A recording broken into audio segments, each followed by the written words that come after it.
order to collect leads. So first of all, let's go into our MailChimp account. Click on your initial at the bottom left corner and go to account. Great. Here look for extras and then API keys. Wait for it to load. And then scroll down to the Your API Keys section. At this moment we don't have any keys, but we'll click on this button to generate our key, and we can see a green feedback notifying that the key was created successfully. We scroll down, we can see the key over here. We will change the label to Elementor or our website name, so we will remember in the future what this key is good for. And then we will copy our API key.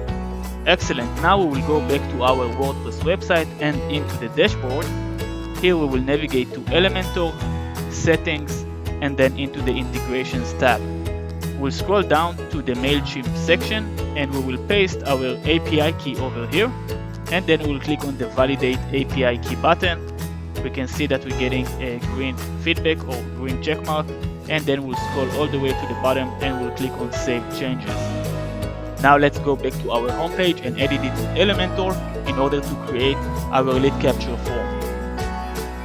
We will create an empty section. We will scroll down to the form widget. We'll drag it over here, and by default this form widget is coming with 3 fields: name, email, and message.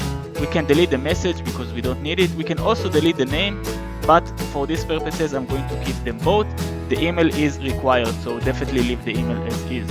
Alright, here under the action after submit, we will delete the email and we will add the MailChimp option, and then we expand the MailChimp tab. We'll keep the API key as default, and we will choose our list, which is the PFWP.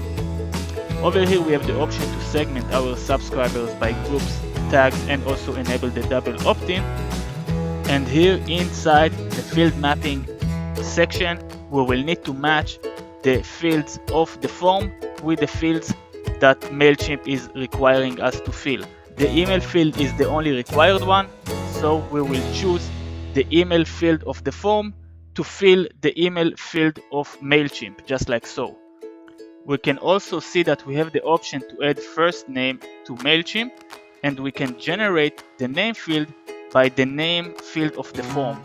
So I can choose it from this drop-down menu over here. When you're done, click on update, and now it's a great time to test the form and make sure it's working properly. So let's navigate to our website using an incognito window or a logged out browser. We will fill the form information such as name and email. For example, add it as name and testaccount@gmail.com as email. We'll click send. We can see that we got a green feedback, and now let's go back to our MailChimp account into the audience tab, and we'll make sure the new email was added successfully. We can see a new contact that was added today.